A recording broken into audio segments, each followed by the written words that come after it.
আল্লাহ, আমার যে গুনাহগার এই জমিনের মধ্যে আর কেউ নাই, আমার যে খারাপ মানুষ এই জমিনে আর মধ্যে আর কেউ নাই, আমার যে জাহান্নামের আসামি এই জমিনের মধ্যে বুঝি আর কেউ নাই। মালিকের কাছে কাঁদো। চোখের পানি এমন একটা পাওয়ারফুল পানি রে বাবা, দুনিয়ার ঘরে আগুন লাগলে যেমন পানি ঢাললে আগুন নিভে যায়, জাহান্নামের আগুনে যখন চোখের পানি ফেলা হবে জাহান্নামের আগুন নিভে যাবে। যার জীবনে কোনো গুনাহ নাই, যাকে আল্লাহ তাআলা গুনাহ থেকে পবিত্র রেখেছে, সেই নবী কান্না যদি এমন হয়, বলো তো তোমার আমার জীবনের গুনাহের কারণে কি কান্না করার দরকার নেই? নামাজে দাঁড়াইয়া আমার নবী চোখের পানিগুলো ছেড়ে ছেড়ে কান্না করতেন। নবী কোরআন তেলাওয়াত করতেন আর বুক থেকে দুপ দুপ দুপ দুপ করে আওয়াজ হতো। মন করে আওয়াজ হতো জানো, বলে ভাত যেমন ফলকায়, ভাতের মার ফলকাইলে যেমন দুপ দুপ করে আওয়াজ হয়, আমার নবীর সিনা থেকে এমন আওয়াজ হতো। আম্মা জান আয়েশা সিদ্দিকা জিজ্ঞাসা করতেন, হুজুর গফারাল্লাহু লাকা মা তাকাদ্দামা মিন যামবিকা ওয়া মা তাআখার, পয়গম্বর আপনার আগের পরে সব গুনাহ তো আল্লাহ maaf করেছেন, এরপরেও কেন নামাজের মধ্যে দাঁড়ায় আপনি কান্না করেন? নবীজি ডাক দেয়, আয়েশা রে, আমি কি আমার মালিকের শুকরগুজার বান্দা হব না? আবু বকর সিদ্দিক নামাজে দাঁড়ায় কাঁদে, হযরত ওমর নামাজে দাঁড়ায় কাঁদে।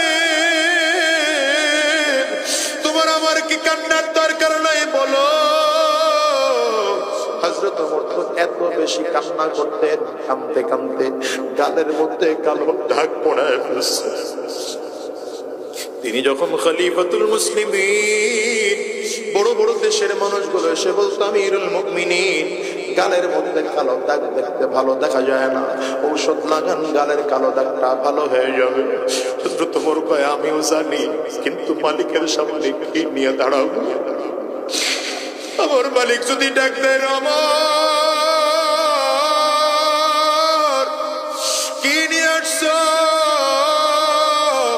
আমি সেদিন আমার মালিকের সামনে দাঁড়ায় কোনো জবাব দিতে পারবো না। আমি শুধু বলবো, আল্লাহ তোমার ভয়ে, তোমার জাহান্নামের ভয়ে কাঁদতে কাঁদতে গালের মধ্যে কালো দাগ পড়ায় ফেলছি। হযরত আলী রাদিয়াল্লাহু আনহু জাহান্নামের ভয়ে কবর দেখলে এত বেশি কাঁদতেন, কান্নাহু তাল্লুন, মনে হয় যেন হালকা হালকা বৃষ্টি পড়ে, এমন করে হযরত আলী রাদিয়াল্লাহু আনহু কাঁদতেন। মসজিদ নববীর মধ্যে হযরত ওমর ফারুক রাদিয়াল্লাহু আনহুকে ইন্তেকালের আগ মুহূর্তে শোয়ায় রাখা হয়েছে, কারণ কাফিররা এত জোরে আঘাত করেছে, পেটের চামড়া কেটে গিয়েছে, খাদ্য থলি পর্যন্ত কেটে গিয়েছে। হযরত ওমর রাদিয়াল্লাহু আনহু জানেন, বুঝতে পেরেছেন আমি আর বাঁচব না। মসজিদে নববীর বারান্দায় তাকে শোয়ায় রাখা হলো। নিজের গালটারে মসজিদে নববীর বারান্দায় শুইয়া মাটির সাথে ঘষতেছেন আর চিৎকার করে করে ডাকতেছে, ওয়াইলুল লাকা ইয়া উমর,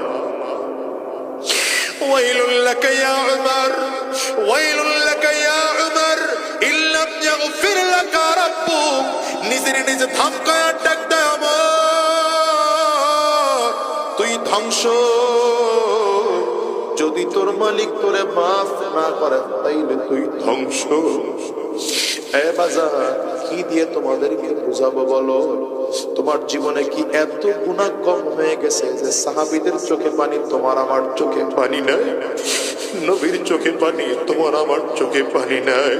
সাহাবায়ে কেরাম কান্না করে, তোমার আমার কান্না নাই। নবীজির কান্না তোমার আমার কান্না নাই। অথচ আল্লাহ বলেন, ফালইয়াযহাকু কালিলা ওয়ালইয়াবকু কাসীরা, হাসবে কম, কাঁদবে বেশি। কারণ কান্না দ্বারা কলব সাফ হয়, কান্না দ্বারা গুনাহ মাফ হয়, কান্না দ্বারা জাহান্নামের আযাব বন্ধ হয়, কান্না দ্বারা কবরের আযাব বন্ধ হয়। আজকের ময়দানটার মধ্যে মাদ্রাসার মাহফিলে যারা হাজির হয়েছ, পারলে চোখটাকে পানি বের করো, পারলে দিলটাকে নরম করো, পারলে নিজের গুনাহগার মনে করে মালিকের কাছে কান্না করো। মাঝে মাঝে তাহাজ্জুদ নামাজে দাঁড়া যাও, আর চায় নামাজে বৈশা হাত দুইটা উঁচা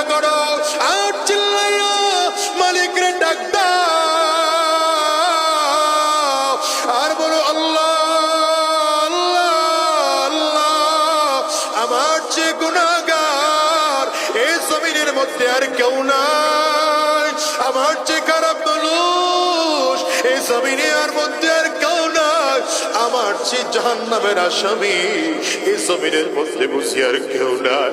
মালিকের কাছে কাঁদো,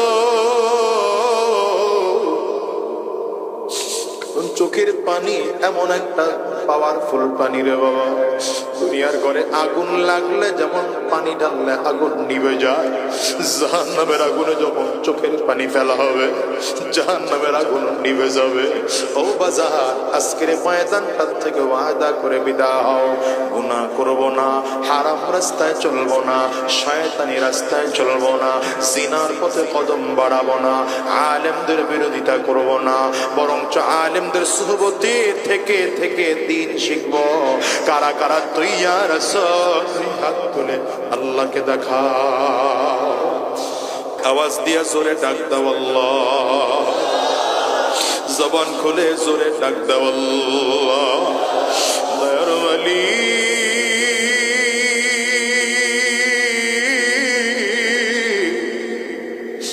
আমরা দুই হাত উঁচু করলে মুজরিমের মতো দুই হাত উঁচু করলাম, ওয়াদা করলাম হারাম রাস্তায় কদম বাড়াবো না, গুনাহের পথে চলবো না। আল্লাহ তুমি কবুল করে না, চিল্লায় বলো আমিন। বিসমিল্লাহির রহমানির রহিম। اقرأ باسم ربك الذي خلق، خلق الإنسان من علق، اقرأ وربك الأكرم، الذي علم بالقلم، علم الإنسان ما لم يعلم. وقال تبارك وتعالى قل هل يستوي الذين يعلمون والذين لا يعلمون. صدق الله العظيم وصدق رسوله النبي الكريم، ونحن على ذلك من الشاهدين والشاكرين، والحمد لله رب العالمين. سبحانك لا علم لنا إلا ما علمتنا إنك أنت العليم الحكيم. رب اشرح لي صدري ويسر لي أمري واحلل عقدة من لساني يفقه قولي. কুরআনুল কারীমের সব থেকে প্রথম যে ওহী নাযিল হয়েছে, এই প্রথম ওহী নাযিল হওয়া 5টা আয়াত কারিমা শুরুতে তেলাওয়াত করেছে। সহিহ বুখারীর মধ্যে বাবু কাইফা কানা বাদউল ওহী ইলা রাসূলিল্লাহি সাল্লাল্লাহু আলাইহি ওয়াসাল্লাম, এই বাবের মধ্যে হাদিস আসছে। কোথায়? গারে হেরাতে নবী আলাইহিস সালাতু ওয়াস সালাম যখন 40 দিন নির্জনে ছিলেন, হঠাৎ করে জিবরিল আলাইহিস সালাম তার নিজস্ব আকৃতি নিয়ে নবীজির সামনে দাঁড়াইছেন। মনোযোগ দিয়ে কথা শুনেন। আকৃতি নিয়ে নবীজির সামনে দাঁড়ায় প্রথম শব্দই বললেন ইকরা। কি বললেন? পড়েন। নবীজি কি বললেন? পড়েন, ইকরা, পড়েন। নবী আলাইহিস সালাম কি উত্তর দিলেন? মা আনা বিকারিন, আমি তো পড়তে জানি না, পাঠক নই। নবীজি কি বললেন? পড়তে জানি না। মা আনা বিকারিন, আমি তো পড়তে জানি না, পাঠক না আমি। এবার খুব ঠান্ডা মাথায় বোঝেন। এখন জিবরিল আমিন কি করলেন? নবীজি বলতেছেন ফাআখাযানি ফাগাত্তানি হাত্তা বালাগা মিন্নিল জুহুদ। জিবরিল আমাকে ধরলেন, সিনার সাথে সিনা মিলাইলেন, সিনা মিলায় এত জোরে চাপ দিলেন যে ব্যথা পেয়েছি। ফাআরসালানি, জিবরিল আমাকে ছেড়ে দিলেন। আবারও বললেন ইকরা। আচ্ছা, খুব ভালো করে বুঝেন, আমি আপনাকে একটা প্রশ্ন করলাম, আপনি আমার প্রশ্নের উত্তর দিতে পারলেন না, তাহলে আমার উচিত কি? আপনাকে শিখায় দেওয়া। কথা বলে না, আমার উচিত কি আপনাকে? নবীজি কি বললেন? পড়তে জানি না। জিবরিল কি করলেন? সিনার সাথে সিনা মিলে চাপ দিয়ে ছেড়ে দিয়ে আবারও বললেন পড়েন। নবীজি আবারও একই উত্তর দিলেন, পড়তে জানি না। পয়গম্বর বলেন, আবার ধরলেন, ফাগাত্তানি সানিয়া, দ্বিতীয়বার আবারও ধরে চাপ দিলেন, আবারও ছেড়ে দিলেন, ইকরা। নবী আবারও বললেন, পড়তে জানি না। জিবরিল আমিন আবারও ধরলেন, চাপ দিলেন, ফাগাত্তানি সালিসা। জিবরিল তৃতীয়বার চাপ দিয়ে ছেড়ে দিয়ে বললেন, ইকরা বিসমি রাব্বিকাল্লাযী খালাক। এখন নবীজি জিবরিলের সাথে জবানে জবান মিলে পড়া শুরু করছেন, ইকরা বিসমি রাব্বিকাল্লাযী খালাক, খালাকাল ইনসানা মিন আলাক, اقرأ وربك الأكرم الذي علم بالقلم علم الإنسان ما لم يعلم। জোরে কোন বক্সের সাউন্ডটা আরো বাড়া। প্রথমবার বললেন নবীজি আমি পড়তে জানি না, চাপ দিলেন ছেড়ে দিলেন, আবারও বললেন পড়তে জানি না, আবারও চাপ দিলেন ছেড়ে দিলেন, আবারও বললেন পড়তে জানি না, আবারও চাপ দিলেন, আবারও ছেড়ে দিলেন। যখনই বললেন সেই প্রভুর নামে পড়েন, যেই প্রভু আপনাকে সৃষ্টি করেছেন, নবীজি পড়া শুরু করলেন।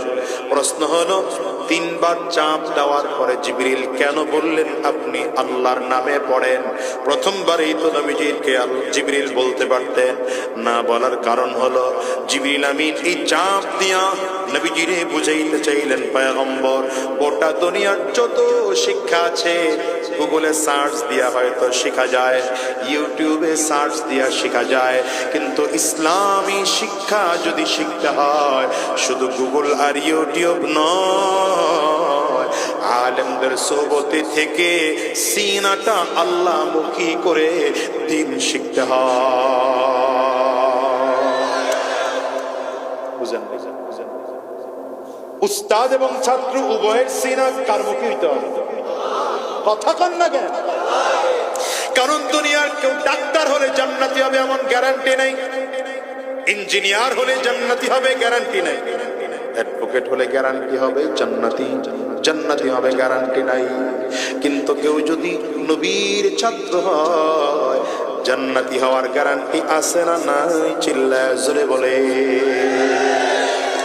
গ্যারান্টি না, শুধু ছাত্র হয়েছে দুনিয়া বসে, জান্নাতের সার্টিফিকেট পেয়েছে। কথা কয় না? শুধু তাই নয়, নবীজির ছাত্র যারা হয়েছেন সব সাহাবীরা মাহফুজ আনিল মাসিয়া, এদের জীবনে কোনো গুনাহ নাই। সুবহানাল্লাহ কয় না? নবীরা মাসুম আনিল মাসিয়া, সাহাবায়ে কেরাম মাহফুজ আনিল মাসিয়া। মাহফুজ মাসুম পার্থক্য আছে। মাহফুজের মাসুমের মধ্যে বুঝে না লোকগুলো কথা। মাসুম মানে হলো যাকে দিয়ে আল্লাহ গুনাহ করানি নেই, যাকে দিয়ে আল্লাহ গুনাহ করানি নেই, তিনি কে? নবী মুহাম্মদুর রাসূলুল্লাহ। জোরে বলেন সাল্লাল্লাহু আলাইহি ওয়াসাল্লাম। আর মাহফুজ মানে হলো তাদের কি দিয়ে গুনাহ হয়েছে, অন্যায় হয়েছে, কিন্তু গুনাহ নিয়া মরা লাগে নাই, এর আগেই তওবা নসিব হয়েছে, জান্নাতি হয়ে জমিন থেকে বিদায় হয়েছে। নবীদের গুনাহ নাই, নবীদের গুনাহ নাই, আর সাহাবীদের গুনাহ আছে কিন্তু তওবা আছে। বুঝেননি কথা? এখানে আর একটা কথা বলি, মাসুম শব্দটা ইসমে ফাইল না মাফউল? মাসুম মানে হলো যিনি নিজে হেফাজত থাকছেন না, হেফাজত রাখা হয়েছে, এইটা বুঝেন। ফাইল মাফউল আপনারা বুঝবেন না, এটা বুঝেন। মাসুম মানে হলো তিনি হেফাজত থেকেছেন না, তাকে হেফাজত রাখা হয়েছে। এটা দিয়ে বোঝা যায় আমার নবী মাবউস, আল্লাহ আমার নবীকে সিলেকশন করে নবী বানাইয়া জমিনে পাঠাইছে। বুঝেন নাই কথা? এটা ভিন্ন আলোচনা, ওইদিকে হঠাৎ করে ঢুকলাম, আবার চিন্তা করলাম ঢুকে যাব না, বুঝার লোক তো আছে, আবার এই বুঝার লোক এখানে নাই, এদিকে বেরিলাম। তাহলে এক নম্বর, নবী আলাইহিস সালাম কে জিবরিল সিনার সাথে সিনা দিয়া চাপ লাগায়া, একবার দুইবার না, তিনবার চাপ লাগায় বুঝাইলেন দিন শিখতে হলে আগে সুহবত লাগবে, এরপরে দিন শিখতে হবে। এবং দিলটা কার মুখী করতে হবে? এই জন্য দেখবেন ওয়াজ মাহফিলে সবার ওয়াজ দিয়া বান্দা হিদায়াত পায় না, আবার সব শ্রোতাই দিনদার হয়ে বাড়িতে যায় না। কারণ অনেক বড় বক্তা হইতে পারে, কিন্তু শ্রোতার মনোযোগ আল্লাহমুখী হয় নাই, এই জন্য বড় বক্তা দিয়াও তার কাম হয় না। অনেক সময় ছোট বক্তাও বয়ান করছে, কিন্তু বক্তা আর শ্রোতার মাঝে দিলটা আল্লাহমুখী ছিল, তো অল্প কথায় কাজ হয়ে গেছে, চোখে পানি নিয়া ইমানদার হয়ে বাড়িতে চলে গেছে। আছে না নাই? তাহলে এক নম্বর, সুহবতে থাইকা দিন শিখতে হবে। রে ভাই, সুহবতে থাইকা দিন শিখলে এটারই তো দাম, এছাড়া দাম নাই তো। সুহবতে থাইকা দিন শিখলে এটার দাম আছে। আলেমদের সুহবতে থাইকা দিন শিখতে, সুহবতের অনেক দাম। সুহবতের কারণে সাহাবী, সুহবতের কারণে তাবিঈন, সুহবতের কারণে তবে তাবিঈন। কারণ সাহাবী কারে কয়? সাহাবী কারে কয়? যারা ইমানি হালাতে আমার নবী দেখছেন। কয় না? সাহাবী কারে বলে? তা আবু জাহল তো নবীরে দেখছে, সাহাবী কেন? ইমানদার না। আবু লাহাব তো আমার নবীরে দেখছেন, অতবা সাহেবা তো দেখেছেন, কিন্তু এরা সাহাবী না। কারণ হলো ইমানি হালাতে দেখে নাই। কিন্তু আবু বকর সিদ্দিক সাহাবী, উমর ফারুক সাহাবী, উসমান বিন আফফান সাহাবী, সাআদ, সাঈদ, তালহা, জুবাইর, এরা সাহাবী। কারণ হলো এরা ইমানি হালাতে নবী দেখছে। ঠিক না? এর সাথে আরেকটা শর্ত সংযোগ করে দেওয়া হয়, মুনাফিকরাও তো বাহ্যিক দৃষ্টিতে ইমানি হালাতে নবী দেখছে, এই জন্য শর্ত আরেকটা লাগানো হয়, বলে ইমানি হালাতে মরতেও হবে। ইমানি হালাতে সাহাবী কারে কয়? দুই শর্ত, যারা ইমানি হালাতে নবী দেখছেন, ইমানি হালাতে মৃত্যুবরণ করছেন, এরা সাহাবী। বুঝেন নাই? ইমানি হালাতে যারা কোরআন পড়ছে এরা সাহাবী। ঠিক কয়, বুঝেন নাই? ইমানি হালাতে কোরআন পড়ছে এরা সাহাবী। হ্যাঁ, ইমানি হালাতে হাদিস পড়ছে এরা সাহাবী না। এটা হলো বুঝার বিষয়। ভাই, কোরআন তো আপনি আমিও পড়ি, সাহাবায়ে কেরামও পড়েছেন, হাদিস তো আপনি আমিও পড়ি, সাহাবায়ে কেরামও পড়েছেন। তার মানে বোঝা গেল শুধু কোরআন আর শুধু হাদিস পড়লেই সাহাবী হওয়া যায় নাই, বরঞ্চ কোরআন হাদিস কার সুহবতে থাইকা পড়ছে, এটা হলো বড় বিষয়। এখন তুমি যা কও মাযহাব মানা শিরক, হ্যাঁ, হুজুর লাগবে টাকবে না, আলেম লাগবে না, সুহবত দরকার নাই, পীর মানা শিরিক। আমার কাছে বাংলা বুখারী শরীফ আছে আর বাংলা কোরআন শরীফের তরজমা আছে, এটা পড়ে পড়ে স্টাডি করি। আলেম মানা যাবে না, মাযহাব মানা যাবে না, তাহলে বোঝা গেল সুহবত নাই, তোমার কোরআনের দাম নাই। আপনাদের তো বুঝাইতে পারি নাই। সাহাবী কারে কয়? আবার কোন সাহাবী কারে কয়? যারা ইমানি হালাতে নবী দেখছেন, ইমানি হালাতে ইন্তেকাল করছেন, এরা সাহাবী। এরা কি? এই সাহাবীর দাম কত? একটা সাজদার দাম আমার আপনার গোটা জিন্দেগির নামাজের সমতুল্য হবে না। কথা বল না কেন? আমি মাঝে মাঝে আলোচনায় বলি যে হযরত আবু বকর সিদ্দিক রাদিয়াল্লাহু আনহু নবীর সাহাবী, কত বছর নামাজ পড়ছেন জানেন? কত বছর নামাজ? এখানে অনেক মুরব্বীরাও হেড থেকে বেশি নামাজ পড়ছে। এটা আবার কে কোন দিকে ব্যাখ্যা করেন জানি না, সহজ বুঝানোর জন্য উদাহরণ দিতেছি।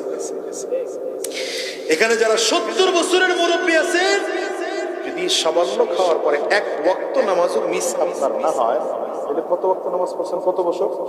70 বছরের মুরব্বীটা মিনিমাম 15 বাদ দেন, 15 ধরে নেন, 15 বাদ দেন, তাহলে কত হইল? 55 বছর। না, ওই যে মাথা নিচের দিকে হ্যাঁ কি পায়, কত বছর? 55। যদি 80 বছরের মুরব্বী হয়, 65 বছরের নামাজ পড়ছে। আবু বকর সিদ্দিক রাদিয়াল্লাহু আনহুর নামাজের বছর কত? নবীজির নবুয়তের বছরই আবু বকর সিদ্দিক ঈমান গ্রহণ করেছেন, কিন্তু নামাজ ফরজ হয়েছে নবুয়তের 10ম বছরে। এই 10 বছর তো নামাজ পড়ার বিধানই ছিল না।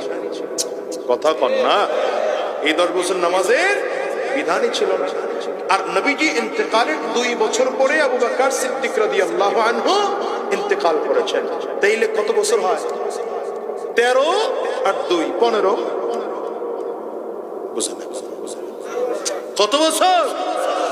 আবু বকর সিদ্দিক রাদিয়াল্লাহু আনহু জীবনের নামাজের বয়স হলো 15 বছর। ওই 70 বছরের মুরব্বী বাজানের কত? 55 বছর। এখন ওই রকম মুরব্বীর 1 লক্ষ মুরব্বীর গোটা জিন্দেগীর ইবাদত এক পাল্লায় রাখেন, আর আবু বকর সিদ্দিক রাদিয়াল্লাহু আনহু 1 ওয়াক্ত নামাজের 1 রাকাত নামাজের একটা সাজদায় গিয়া একবার যে তাসবিহ পড়েছেন সুবহানা রাব্বিয়াল আ'লা, এই তাসবিহকে ভিন্ন পাল্লায় রাখেন, সমান হবে না। এই দাম কেন হলো? সোহবত। বুঝে না রে, দাম কেন হইছে? জোরে কোন, আরো জোরে বলেন। সোহবতের কারণে দাম হইছে। এবার আসেন, নবী জমিন থেকে বিদায় হয়ে গেলেন, এখন আর সাহাবী হওয়ার সুযোগ নাই। কিন্তু সাহাবীদেরকে যারা ঈমানি হালাতে দেখেছেন আর ঈমানি হালাতে ইন্তেকাল করেছেন, এদেরকে তাবেঈন বলা হয়। সাহাবায়ে কেরাম এক এক করে করে করে করে জমিন থেকে সব বিদায় হয়ে গেলেন। এখন আর সাহাবী দেখার সুযোগ নেই, কিন্তু তাবেঈন দেখার সুযোগ আছে। মনোযোগ দেন, তাবেঈন দেখার সুযোগ আছে। যারা ঈমানি হালাতে তাবেঈন দেখেছেন, ঈমানি হালাতে জমিন থেকে বিদায় হয়েছেন, এরা তাবেঈন। এই 3 শ্রেণীর ব্যাপারে আমার নবী বলেন, খায়রুল কুরুনি করনি সুম্মাল্লাযীনা ইয়ালুনাহুম সুম্মাল্লাযীনা ইয়ালুনাহুম, সবথেকে শ্রেষ্ঠ যুগ আমি আর আমার সাহাবীদের যুগ, এরপরে তাবেঈনদের যুগ, এরপরে তাবেঈনদের যুগ। দেখেন ওই যুগের মানুষ কত ভালো, শুধু চেহারাটা দেখছে আমার নবীর ঈমানি হালাতে, এইজন্য গোটা পৃথিবীর মধ্যে সবথেকে দামি মানুষ হয়ে গেলে। এজন্য আবু বকর সিদ্দিক উম্মতের জান্নাতে যাওয়ার সিরিয়াল যখন শুরু হয়ে যাবে, আবু বকর সিদ্দিক সর্বপ্রথম জান্নাতে যাবেন। নবীদের সিরিয়ালে আমার নবী সবার আগে। শুধু নবীদের সিরিয়ালে নয়, সর্বপ্রথম জান্নাতের গেটের চাবি খুলবেন আমার নবী নিজে। চাবি দিয়া গেট খুলবেন আমার নবী নিজে। আর আমার নবী বলেন, পয়গম্বর বলেন, নবী জান্নাতে ঢোকার পরে অন্যান্য নবীরা জান্নাতের মধ্যে ঢুকবে।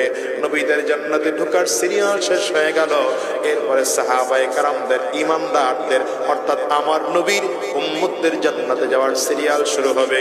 কিন্তু এর মধ্যে আবু বকর এমন একজন মানুষ যার জন্য জান্নাতের 8টা দরজা একসাথে খুলে দিয়া প্রত্যেকটা দরজা দিয়ে ডাকা হবে, আবু বকর দেরি করো না, আমার দরজা দিয়ে ঢুকে যা। এর মধ্যে আর একটা দাবি খবর আছে, কইমু? বলেন না, বলবো? নবীর আগে নবীর একজন সাহাবী জান্নাতে আগে যাবে। সুবহানাল্লাহ, আল্লাহ না, ওয়াজ বুঝনা বুঝলে ওয়াজ করে মজা।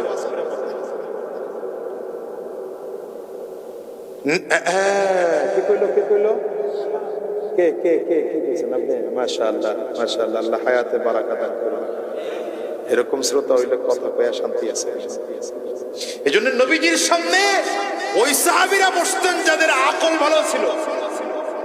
যাদের কেমন আকল ভালো ছিল দেখেন, কত কত স্ট্রং আকলওয়ালা ছিলেন সাহাবায়ে কেরাম। নবীজির জীবনের একটা কথাও সাহাবীরা ছাড়েন নাই।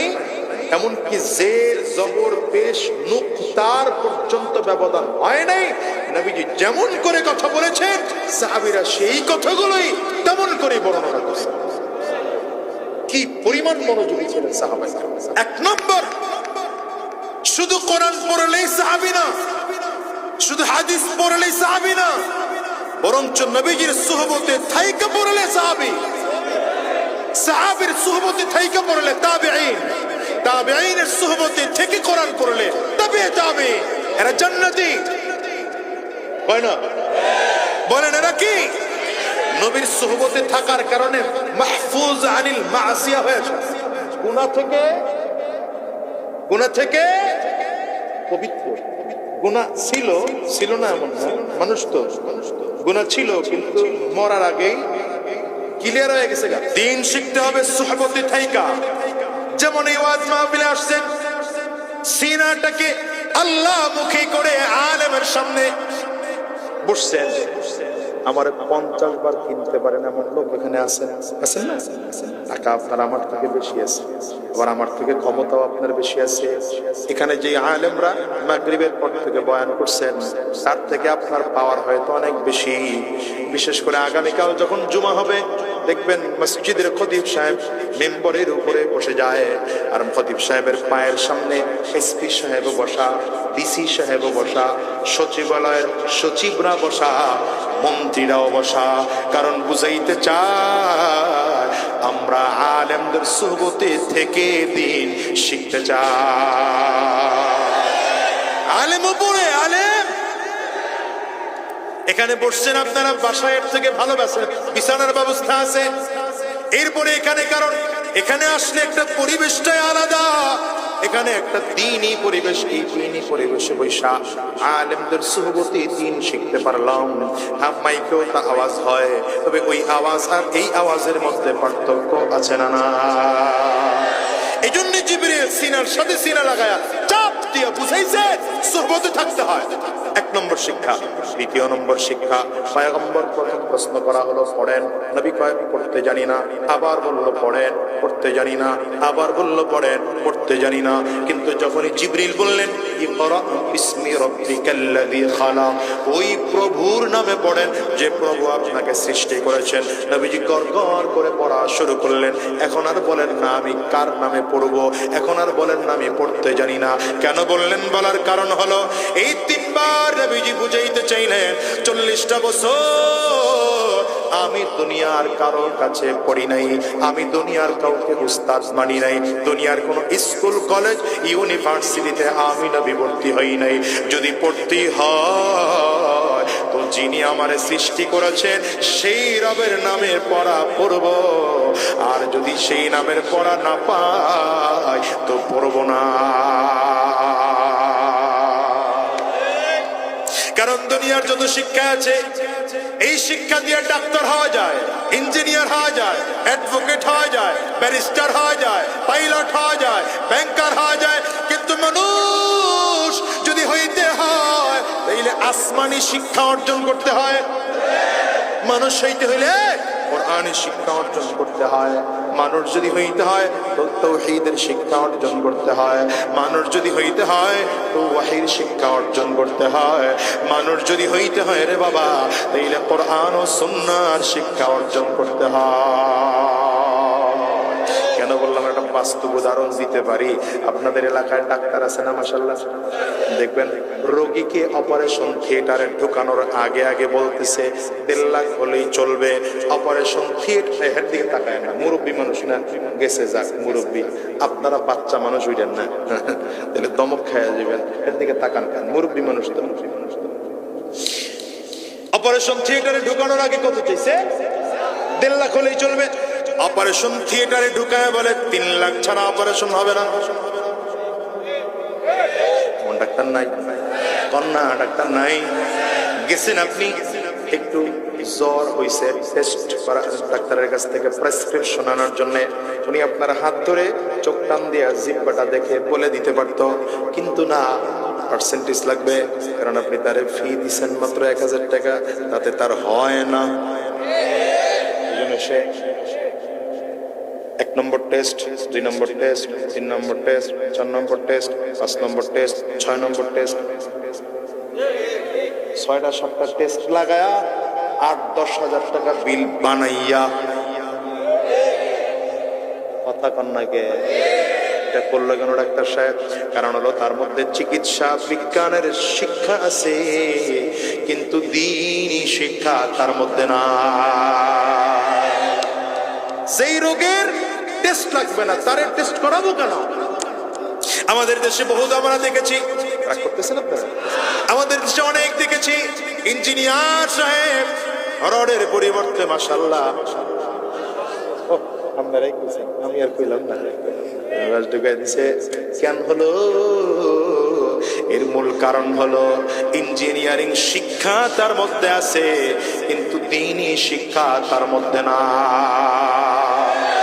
এদেশের হাজারো অ্যাডভোকেট আছে, মানুষ যখন আইনি পরামর্শ নেওয়ার জন্য তার কাছে যায়, তো গেলে তো 1-2 দিনে একটা মামলা ক্লিয়ার করে দিতে পারে, কিন্তু না না, অ্যাডভোকেট সাহেব এমন পেঁচান পেঁচায়া 3-9-6 দেখায়া এমন কিছু সাজাইলো, 3 বছর মামলা ঘুরাইয়া বাদীর খরচ হয়েছে 5 লাখ, বিবাদীরও 6 লাখ, এরপরে মামলা নিয়ে লোয়ার কোর্টে চলবে না, আপার কোর্টে।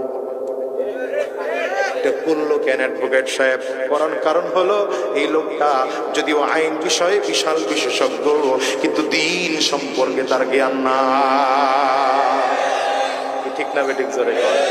এখন আসেন কোন আলেমের কাছে, কোন আলেমের কাছে আসলে মাসআলা জিজ্ঞাসা করলেন, আপনারা পেছায় ঘুরে উত্তর দেয় না সোজা উত্তর দেয়? কারণটা কি? আলেম জানে এই রাস্তা হালাল, এই রাস্তা হারাম, এটা জাহান্নামের, এটা জান্নাতের, এটা খারাপ, এটা ভালো, এটা সত্য, এটা মিথ্যা, এটা ক্লিয়ার করা আছে উলামায়ে কেরামদের। এই জন্য আপনি আসার পরে ঘুরানি নাই, পেঁচানি নাই, সোজা উত্তর দিয়ে দিল। মানলে ভালো, না মানলে আপনারটা আপনি বুঝেন। আলেমদের দেখবেন সুদের কারবারের সাথে জড়িত নাই, ঘুষের কারবারের সাথে জড়িত নাই, হারাম কারবারের সাথে জড়িত নাই, চাঁদাবাজের সাথে নাই, সন্ত্রাসের সাথে নাই, ঘর দখল করার মধ্যে নাই, ব্যাংকের টাকা আরেক দেশে পাচার করার মধ্যে নাই। এই অপরাধ উলামায়ে কেরাম করে না।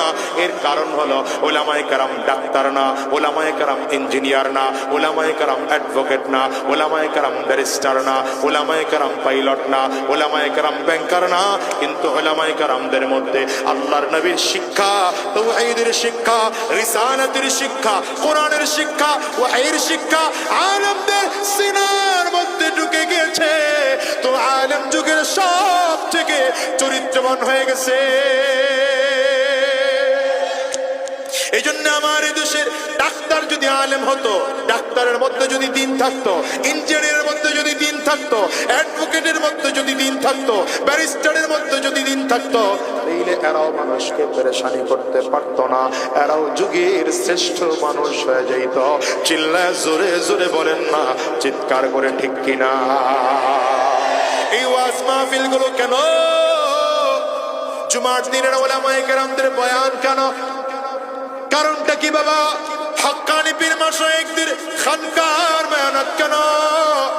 কেন? কারণটা কোথায়? এর কারণ হলো জামায়াতে তাবলীগের হক জামাতের মেহনত কেন?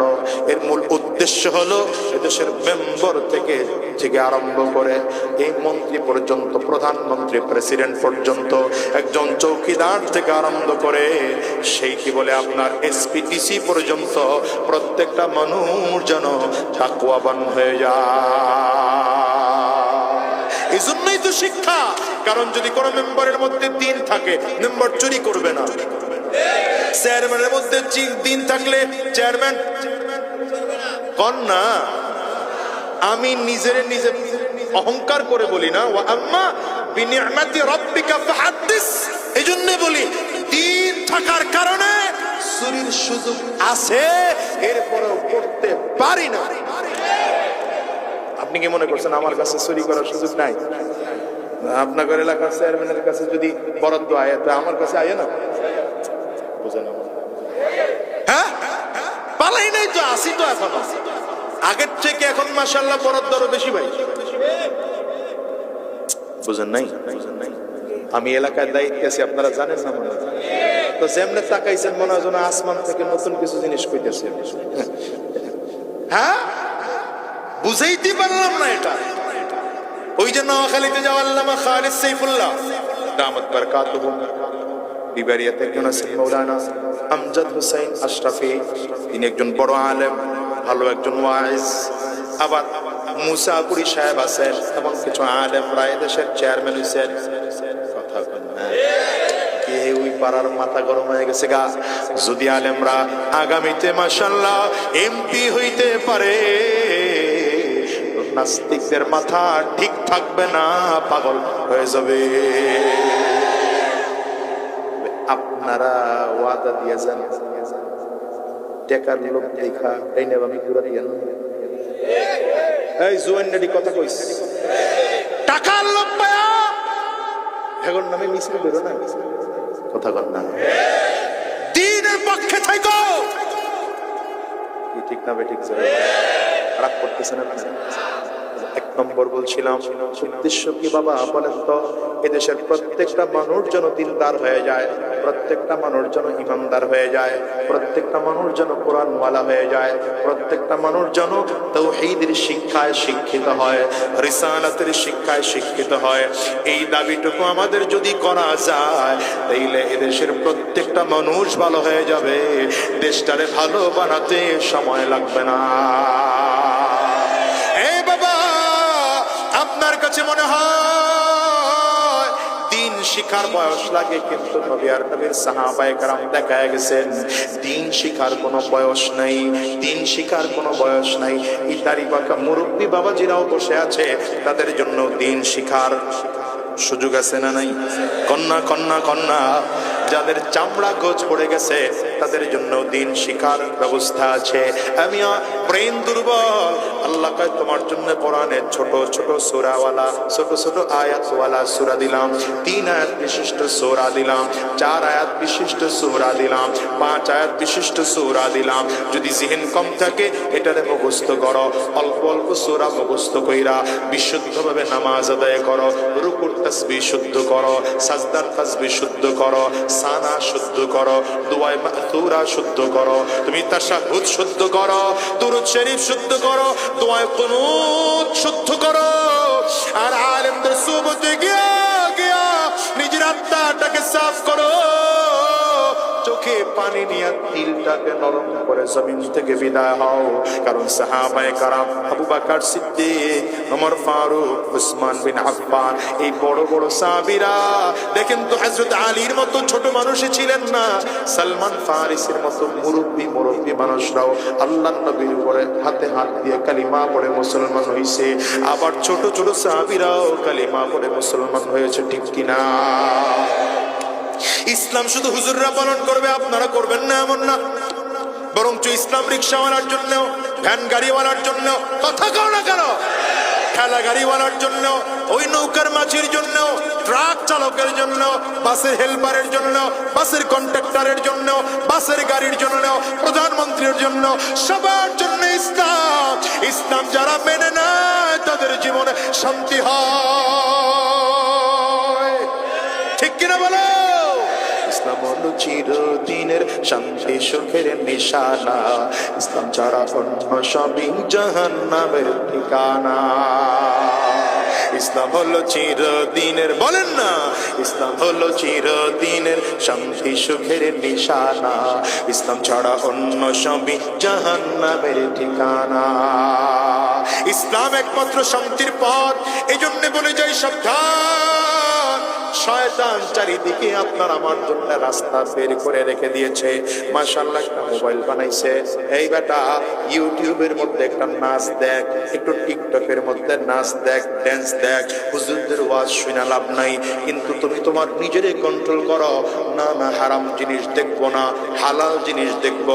ইউটিউব চালাবো, আলেমদের বয়ান শুনবো, ইউটিউব চালাবো, কাবা, মক্কা এবং মদিনাতুল মুনাওয়ারার ইমামদের তিলাওয়াত শুনবো, ইউটিউব চালাবো, ভালো ভালো আলেমদের বয়ান শুনবো, ফেসবুক চালাবো, কিন্তু আলেমদের সাথে সম্পর্ক রাখা, তার কাছ থেকে দিন শিখবো, মাসআলা শিখবো। আমি একটা রেকর্ড করে সূরা রেকর্ড করে হুজুরের কাছে পাঠাবো, হুজুর অনেক দূরে থাকি, আমার দ্বারা কাজের কারণে সূরা ফাতিহা শুদ্ধ করে পড়তে পারি না, আমি রেকর্ড করে পাঠাইলাম, কোন কোন জায়গায় ভুল আছে হুজুর আমারে শুদ্ধ করে দিয়ে দেন, আমি শিখবো। হ্যাঁ বাবা, প্রযুক্তিকে কাজে লাগাও, এভাবে কাজে লাগাও, কারণ সাহাবায়ে কেরাম একটা মুহূর্ত নবী ছাড়া কাটাইতে চান না।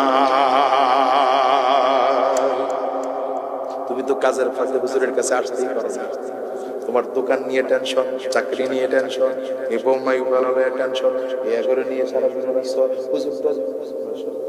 হুজুরদের দ্বারে কাছে আসো না। কি কথা কন না, ঠিক না? হুজুরদের দ্বারে কাছে আসার দরকার আছে না নাই? নবীর সুহবতে সাহাবীরা এমন করে থাকতেন। আবু হুরায়রা রাদিয়াল্লাহু আনহু, নাম শুনছেন? কে আবু হুরায়রা রাদিয়াল্লাহু আনহু? খালি সাহাবী করে ছেড়ে দিলেন। সাহাবায়ে কেরামদের মধ্যে সবথেকে বড় মুহাদ্দিস, হ্যাঁ কেমন সাহাবী? সাহাবায়ে কেরামদের মধ্যে সবথেকে বড় মুহাদ্দিস, কিন্তু গরীব সাহাবী ছিলেন। আসহাবে সুফফার সদস্য ছিলেন। আসহাবে সুফফা কারা? যে 70 জন সাহাবী মসজিদ নববীতে থেকে থেকে দ্বীন শিখত, এরা হলো আসহাবে সুফফা। গরীব সাহাবী ছিলেন আবু হুরায়রা রাদিয়াল্লাহু আনহু, কিন্তু ইসলামের জন্য এত বড় অবদান, কিয়ামত পর্যন্ত যত মানুষ হাদিস পড়বে আবু হুরায়রা রাদিয়াল্লাহু আনহুর হাদিস ছাড়া কেউ মুহাদ্দিস হতে পারবে না। এই আসহাবে সুফফার 70 জন সাহাবীর হ্যাঁ আর 15-20 মিনিট আছেন না মোটামুটি? হ্যাঁ না না না, বিশেষ লম্বা। আজকে বৃহস্পতিবার রাত, তো আগামীকাল আবার শুক্রবার, এমন করিস না, জুমাবার। আপনাদেরও ব্যস্ততা, আমারও ব্যস্ততা। 10 থেকে 15 মিনিট শোনেন, এই যে হুজুরের কাছ থেকে পারমিশন লয়ে লাইছি মুনাজাতে, তাস করে দিয়া ফেলাম, টেনশন করেন না। আসহাবে সুফফার কতজন সাহাবী? আরে লোকগুলা কথা কয় না, বলেন। এই 70 জন সাহাবীকে আমার নবী অর্ধেক অর্ধেক ভাগ করে দিলেন। কি ভাগ করলেন? অর্ধেক সাহাবী দিনের বেলায় ময়দানে কাজ করবে, আর অর্ধেক সাহাবী নবীজির কাছে থাকবে। সারাদিন নবীজি যা যা বয়ান করেছেন একজন আরেকজনকে শোনাবে। এটা হলো সন্ধ্যার পরের কাজ। আবু হুরায়রা রাদিয়াল্লাহু আনহু এক ভাগের মধ্যে পড়ে গেলেন। তো এখন একদিন ময়দানে কাজ করতে হবে, আর একদিন নবীর কাছে থাকতে পারবেন, পারমিশন আছে, কিন্তু একদিন যে ময়দানে কাজ করতে হবে এটা সহ্য হচ্ছে না আবু হুরায়রা রাদিয়াল্লাহু আনহু। নবীজি ভাগ করে দিয়ে চলে গেলেন। এবার আবু হুরায়রা দাঁড়ালেন, দাঁড়িয়ে বলছেন, সাহাবায়ে কেরাম, ভাই আমার, যদি আপনারা আমার অনুমতি দেন আমার মাঠটায় চার। সাহাবায়ে কেরামদের তো অবস্থা এমন ছিল, ছোট সাহাবী, 7 বছরের সাহাবী। 7 বছরের, কয় বছর? কন্যা আছে 7 বছরের? কোন বাচ্চা আছে? তাহলে দেখা এলাই আছে? হ্যাঁ, কই 7 বছর না, বেশি হয়েছে, চেহারা একটু বেশি হয়েছে। ওই ঘুমায় না, ছোট, দেখে দেখে দাঁড়ান, দাঁড়ান, এই 7 থেকে দাঁড়ান, 7 বছরের ছোট্ট বাচ্চা, থাক ঘুমাইছে, বুঝে নাই। এই আমি হেরে দিয়ে উদাহরণ দিই, 7 বছরের ছোট বাচ্চা দেখেন, মাহফিলে 11টার পর্যন্ত ঘুম রাখতে পারে নাই, ঘুমায় বসে। কথা কন না, বুঝে গেল এর মধ্যে ওই পরিমাণ বুঝ হয় নাই, ঠিক না বেঠিক বলেন? এই ছোট বাচ্চা যদি মনে করেন বয়ান শুনে না, এরপরে বাসায় যায় গিয়ে আব্বু আম্মু দুজন যদি বলে হুজুর এই ওয়াজ করছে, আপনি বলবেন তোর বাচ্চা মানুষ কিন্তু একই শুনছে। নবীজি যখন ইন্তেকাল করেন, আব্দুল্লাহ ইবনে আব্বাসের বয়স মাত্র 13 বছর। এখন তোরা হন এই ওয়াজ তো বড়, ওদের সামনে যেটি বই রিসার্চ বলবেন দিই তো বড় আছে। কয় বছর? 13 বছর আব্দুল্লাহ ইবনে আব্বাসের বয়স। নবীজিরে পাইছে মাত্র 13 বছর পর্যন্ত, এরপর নবী ইন্তেকাল করছেন। অথচ এই সাহাবী রইসুল মুফাসসিরিন। না বুঝেন, কি যে বুঝেন না, এটাও বুঝেন। রইসুল মুফাসসিরিন মানে বুঝছেন? সাহাবায়ে কেরামদের মধ্যে সব থেকে বড় মুফাসসির ছিলেন আব্দুল্লাহ ইবনে আব্বাস রাদিয়াল্লাহু আনহু। যত হাদিসের কিতাব দেখেন, যত তাফসীরের কিতাব দেখেন, আমরা তো মাঝে মাঝে বলি যে আমরা মুফাসসিরে কোরআন। আমরা নাকিলুত তাফাসির, বড়রা তাফসীর করে গেছেন, নকল করে করে আপনাদের শোনাই। বড় বড় তাফসীরের কিতাব যারা লিখছেন, আব্দুল্লাহ ইবনে আব্বাস রাদিয়াল্লাহু আনহু রেফারেন্স ছাড়া কেউ তাফসীরের কিতাব লিখতে পারেন নাই। অথচ নবী ইন্তেকালের সময় বয়স মাত্র, কি বুঝাইব, কি বলেন বলেন, কি বুঝাইব? এটা যদি বুঝ আপনাদের মধ্যে তৈরি হইতো, চিল্লায় কাঁদতেন, চিল্লায় কাঁদতেন যে 13 বছরের বাচ্চা নবীর সোহবতে থাইকা রইসুল মুফাসসিরিন হয়ে যায়, আর আমার বয়স 55 হয়ে গেল, 60 হয়ে গেল, 70 হয়ে গেল, এখনো নামাজ শুদ্ধ করে পড়তে শিখি নাই, কালিমা পড়তে শিখি নাই। ঠিক না? লজ্জা হওয়া দরকার, লজ্জা হওয়া দরকার। রাগ করেন না বাবা, রাগ করেন না। 7 বছর যখন আব্দুল্লাহ ইবনে আব্বাসের বয়স, কত? নবী ইন্তেকাল করছেন তখন 13, কিন্তু যখন বয়স 7 ছিল, এই 7 বছর দেখেন দিন শিখার জন্য কত আগ্রহ।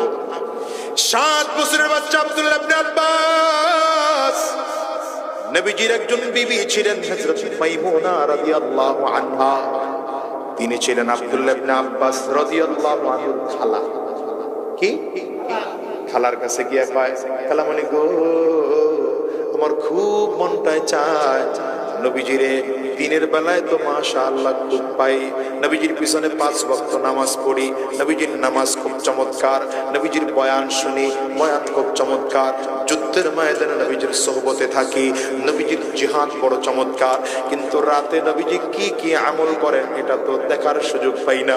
খালামণি রে, একটা রাত যদি আমার সুযোগ দাও, রাত্রি বেলায় নবীর সাথে থাইকা দেখবো নবী কি আমল করে।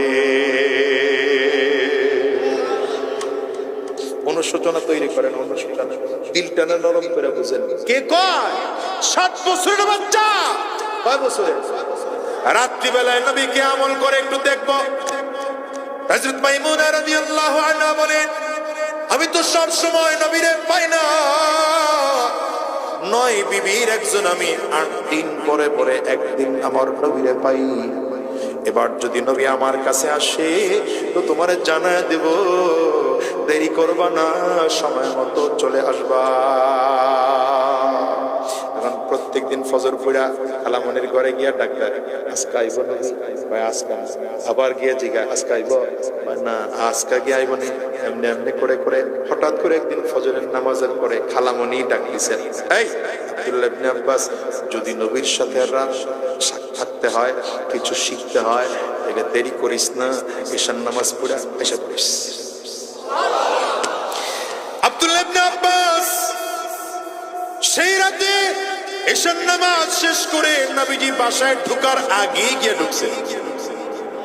রাহমাতুল লিল আলামিন ঈশার নামাজ পড়ে বাসায় গিয়া দেখেন ছোট মেহমান আজকে ঘরে হাজির। খুব মনোযোগ দিয়ে শুনে, খুব মনোযোগ দিয়ে। ওই জুয়ান যেগুলো কইছ 20 বছর 25 বছরের, তোরাও শুনিস।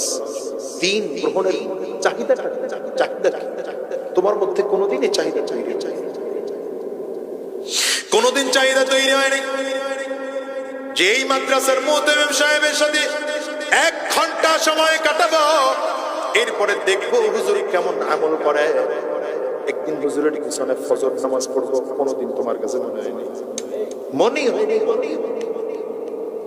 তুমি তো আলেম দেখা দেখাও অবহেলা করো, আলেমের বিরুদ্ধে সমালোচনা করো, আলেমের দোষগুলো খুঁজে বের করো, কথা কও না কেন? আব্দুল্লাহ ইবনে আব্বাস রাদিয়াল্লাহু আনহু 7 বছর বয়সে ঈশার নামাজ পড়েই চলে গেলেন নবীজির ঘরে। হযরত মাইমুনা রাদিয়াল্লাহু আনহা নবীজিও ঈশার নামাজ পড়ে ঢুকলেন। এখন ঢুকে আব্দুল্লাহ ইবনে আব্বাস কয়, রহমতের নবীর ঘরে মানুষ 3 জন, নবী আর নবীর বিবি আর একজন মেহমান আজকে গেছে, কিন্তু 3 জন ঘুমানোর জন্য ঘরে বালিশ নাই, একটাই মাত্র বালিশ। কয়টা? আমি এই বালিশটা শিমুল তোলার নয়,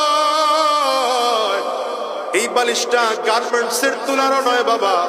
কি দিয়ে বালিশটা বানানো হয়েছে জানো? খেজুর গাছের ডালা গুলোরে সেচতে সেচতে এটারে ছোপড়া বানানো হয়েছে। এই খেজুর গাছের ছোপড়া গুলোরে উটের চামড়ার মধ্যে দিয়ে সেলাই করে বালিশ বানানো হয়েছে। পয়গম্বরের ঘরে একটাই মাত্র বালিশ, রহমাতুল লিল আলামিন, দু জাহানের সরদার নবীর ঘরে একটাই মাত্র বালিশ। আব্দুল্লাহ ইবনে আব্বাস বলেন, এক বালিশে কেমনে ঘুমাবো? তো লম্বা দিক দিয়ে, এটা লম্বা বালিশ, এটা আর দিক থেকে নবীজি এখানে মাথা রাখছেন, খালামণি এখানে মাথা রাখছেন, মাইমুনা রাদিয়াল্লাহু আনহা। আর আব্দুল্লাহ ইবনে আব্বাস বলেন, আমি আড়াআড়ির দিক থেকে এখানে মাথা রেখে রাত্রিবেলা ঘুমাইলাম। এখন নবীজি ঘুম কেমন এটা দেখবো, কারণ দেখার জন্যই তো গেছি। দেখলাম নবীজি ঘুমায়, তো কেমন করে ঘুমায়? ওয়াযাআ ইয়াদাহু তাহতা খাদ্দিহি, নবীজি নিজের ডান হাতটাকে গালের নিচে দিয়া ডান কাত হয়ে দোয়া পড়ে তাসবিহ পড়তে পড়তে ঘুমাইলেন। আব্দুল্লাহ ইবনে আব্বাস বলেন, শিখলাম ডান কাতে ঘুমাতে হয়, দোয়া করে ঘুমাতে হয়, জিকির করে তাসবিহ করে করে করে করে ঘুমাতে হয়। এক নম্বর শিক্ষা। এবার দ্বিতীয় নম্বর শিক্ষা, খেয়াল করেন। আব্দুল্লাহ ইবনে আব্বাস বলেন, নবীজি লম্বা একটা ঘুম দিলেন। শেষ রাতে ঘুম থেকে জাগলেন পয়গম্বর। ঘুম থেকে জাগার পরে নিজের হাত দিয়া চেহারাটা মুছে মুছে তারপরে ঘুমের আসর সরাইলেন। সামনে করে মুছতেছেন আর কি, দেখাইলাম যেন বুঝেন। নিজের হাত দিয়ে চেহারা মুছে মুছে ঘুমের আসর নবীজি সরাইলেন। সরায়া ঘুম থেকে উঠার একটা দোয়া পড়লেন। এরপরে নবী কোরআনের আয়াতে কারিমা তিলাওয়াত করলেন। আব্দুল্লাহ ইবনে আব্বাস বলেন, দেখলাম, শিখলাম ঘুম থেকে উঠার পরে নিজের হাত দিয়া চেহারাটা মুছা এরপরে ঘুমের আসর সরানো, এটা হলো সুন্নাহ। দোয়া পড়া সুন্নাহ। যদি পাক থাকো, গোসল যদি ফরজ না হয়, তাহলে কোরআনের আয়াত তিলাওয়াত করা সুন্নাহ। এবার আপনাদের কাছে একটা প্রশ্ন করি, বুঝে শুনে উত্তর দিবেন। নবীজিও তো ঘুমাইলেন, শোয়ার সময় মাইমুনা রাদিয়াল্লাহু আনহাও শুইলেন, আব্দুল্লাহ ইবনে আব্বাস তো বালিশের সাথে মাথা লাগায় শুইলেন। তাহলে নবীজি উঠলেন, দেখলেন কেমনে? তার মানে হলো সন্ধ্যাবেলায় যদিও আব্দুল্লাহ ইবনে আব্বাস বালিশের সাথে মাথা লাগাইছে, কিন্তু সারা রাত ঘুমায় না।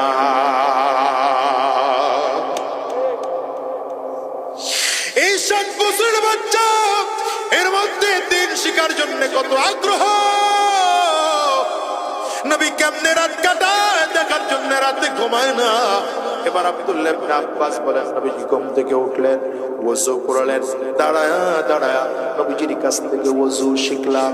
এবার নবীজি এসে জায়নামাজে দাঁড়ায় গেলেন।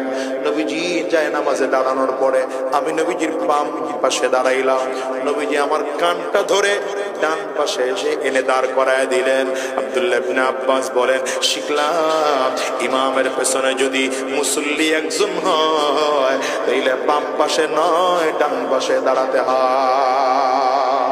فصلى ركعتين عبد بن عباس قال فصلى ركعتين ثم صلى ركعتين ثم صلى ركعتين ثم صلى ركعتين ثم صلى ركعتين ثم صلى ركعتين ثم اوتر عبد بن عباس قال নবীজি এবার নামাজে দাঁড়াইলেন, 2 রাকাত পড়লেন, আবার 2 রাকাত পড়লেন, আবার 2 রাকাত পড়লেন, আবার 2 রাকাত পড়লেন, আবার 2 রাকাত পড়লেন, আবার 2 রাকাত পড়ে আর 1 রাকাত সাথে মিলাইয়া টোটাল বিতির সহ 13 রাকাত নবীজি নামাজ আদায় করলেন। এখন আব্দুল্লাহ ইবনে আব্বাস কয়, এই নামাজের মধ্যে কিছু কিছু নামাজ এত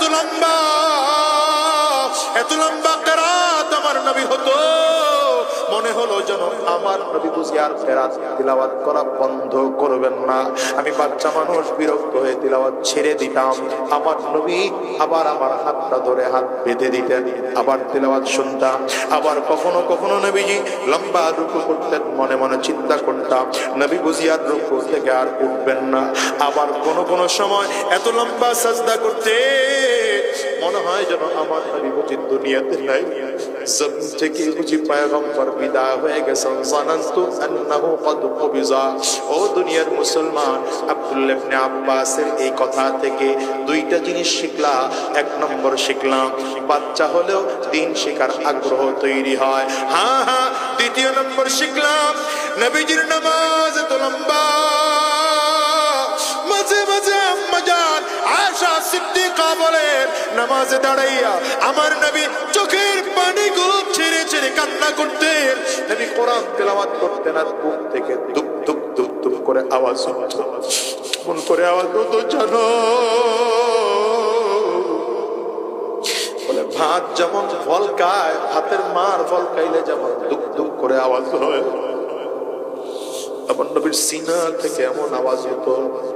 আম্মা জান আয়েশা সিদ্দিকা জিজ্ঞাসা করতেন, হুজুর গাফারাল্লাহু লাকা মা তাকাদ্দামা মিন যামবিকা ওয়া মা তাআখার, পয়গম্বর আপনার আগের পরে সব গুনাহ তো আল্লাহ maaf করেছেন, এরপরেও কেন নামাজের মধ্যে দাঁড়ায় আপনি কান্না করেন? নবীজি ডাক দেয়, আয়েশা রে, আমি কি আমার মালিকের শুকরগুজার বান্দা হব না? আমার নবীর নামাজ, যার জীবনে কোনো গুনাহ নাই, যাকে আল্লাহ তাআলা গুনাহ থেকে পবিত্র রেখেছেন, সেই নবীর কান্না যদি এমন হয়, বলো তো তোমার আমার জীবনের গুনাহের কারণে কি কান্না করার দরকার নেই? আবু বকর সিদ্দিক নামাজে দাঁড়ায় কাঁদে, হযরত ওমর নামাজে দাঁড়ায় কাঁদে, তোমার আমার কি কান্নার দরকার নাই বলো? হযরত ওমর তো এত বেশি কান্না করতেন, কাঁদতে কাঁদতে গালের মধ্যে কালো দাগ পড়ে ফেলছে। তিনি যখন খলিফাতুল মুসলিমিন, বড় বড় দেশের মানুষগুলো এসে বলতো, আমিরুল মুমিনিন, গালের মধ্যে কালো দাগ দেখতে ভালো দেখা যায় না, ঔষধ লাগান, গালের কালো দাগটা ভালো হয়ে যাবে। হযরত ওমর কয়, আমিও জানি, কিন্তু মালিকের সামনে কি নিয়ে দাঁড়াবো? আমার মালিক যদি ডাক দেয়, আমার কি নিয়ে আসছো? আমি সেদিন আমার মালিকের সামনে দাঁড়ায় কোনো জবাব দিতে পারবো না। আমি শুধু বলবো, আল্লাহ তোমার ভয়ে, তোমার জাহান্নামের ভয়ে কাঁদতে কাঁদতে গালের মধ্যে কালো দাগ পড়ে ফেলছি। হযরত আলী রাদিয়াল্লাহু আনহু জাহান্নামের ভয়ে কবর দেখলে এত বেশি কাঁদতেন, কান্নাহু তাল্লুন, মনে হয় যেন হালকা হালকা বৃষ্টি পড়ে, এমন করে হযরত আলী রাদিয়াল্লাহু আনহু কাঁদতেন। মসজিদ নববীর মধ্যে হযরত ওমর ফারুক রাদিয়াল্লাহু আনহুকে ইন্তেকালের আগ মুহূর্তে শোয়ায় রাখা হয়েছে, কারণ কাফিররা এত জোরে আঘাত করেছে, পেটের চামড়া কেটে গিয়েছে, খাদ্য থলি পর্যন্ত কেটে গিয়েছে। হযরত ওমর রাদিয়াল্লাহু আনহু জানেন, বুঝতে পেরেছেন আমি আর বাঁচব না। মসজিদে নববীর বারান্দায় তাকে শোয়ায় রাখা হলো। নিজের গালটারে মসজিদে নববীর বারান্দায় শুইয়া মাটির সাথে ঘষতেছেন আর চিৎকার করে করে ডাকতেছে, ওয়াইলুল লাকা ইয়া উমর, ওয়াইলুল লাকা ইয়া উমর, ওয়াইলুল লাকা ইয়া উমর, ইল্লাম ইয়াগফির লাকা রাব্বুক। নিজের নিজে ধমকায় ডাক দেয়, ওমর তুই ধ্বংস, যদি তোর মালিক তোরে মাফ না করেন তাইলে তুই ধ্বংস। এ বাজার, কি দিয়ে তোমাদেরকে বুঝাবো বলো? তোমার জীবনে কি এত গুনাহ কম হয়ে গেছে যে সাহাবীদের চোখে পানি, তোমার আমার চোখে পানি নাই? নবীর চোখে পানি, তোমার আমার চোখে পানি নাই।